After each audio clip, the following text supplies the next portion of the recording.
শিক্ষক থেকে শিক্ষার্থী, রিকশা চালক থেকে ডাক্তার, এখন আবার মেয়রের শপথ নেওয়ার দাবিতেও আন্দোলন চলছে ঢাকার রাজপথে। অচল অবস্থায় দক্ষিণ সিটির নগর ভবনের কার্যক্রম। ৫ বছর আগের প্রশ্নবিদ্ধ নির্বাচনে ইশরাক হোসেনের মেয়রের দায়িত্ব নিতে চাওয়ার যৌক্তিকতা নিয়েও উঠেছে প্রশ্ন। নির্বাচন বিশ্লেষকরা বলছেন, দেশে যতটুকু আইন আছে তারও সঠিক প্রয়োগ নেই। তাতে জটিল হয়েছে পুরো বিষয়টি। আশরাফুল আলম আকাশের রিপোর্ট। ৬৫% পর্যন্ত বিদ্যুৎ সাশ্রয়ী হাইসেন্স এসি।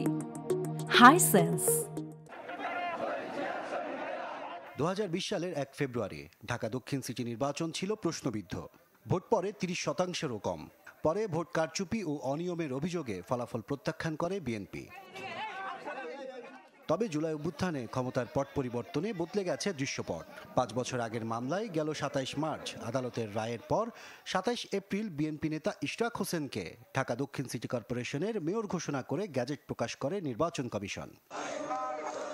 কিন্তু গ্যাজেট প্রকাশের ২০ দিন পার হলেও ইশরাকের শপথের আয়োজন হয়নি। জানিয়ে ক্ষোভ প্রকাশ করে আন্দোলনে নেমেছেন তার সমর্থকেরা। ইঞ্জিনিয়ার ইশরাককে যদি দায়িত্ব না দেওয়া হয়, আমরা নগর ভবনের সকল কর্মকাণ্ড বন্ধ করে দেব। আমি ধানের শীষে চাপ দিলে জায়গা হলো নৌকাতে, যেটাতে আমি চাপ দিই, আমরা ভোট দিতে পারি নাই। আওয়ামী লীগ বাদে প্রায় প্রতিটি রাজনৈতিক দল বিগত সময়ের সব নির্বাচনকে অবৈধ বলে অভিহিত করে। সে অবৈধ নির্বাচনের মেয়রের দায়িত্ব নেওয়া কতটা যৌক্তিক তা নিয়েও উঠেছে প্রশ্ন।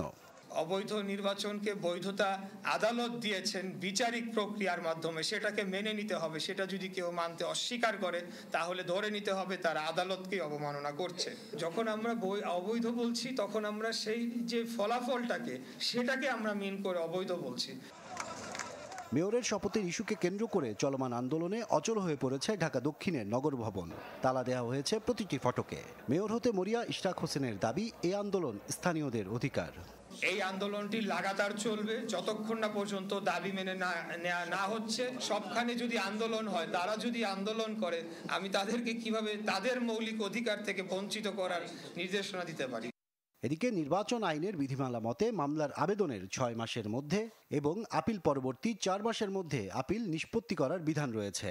নির্বাচন বিশেষজ্ঞরা বলছেন, দেশে যতটুকু আইন আছে তারও সঠিক প্রয়োগ না থাকায় পুরো বিষয়টি জটিল হয়ে গেছে।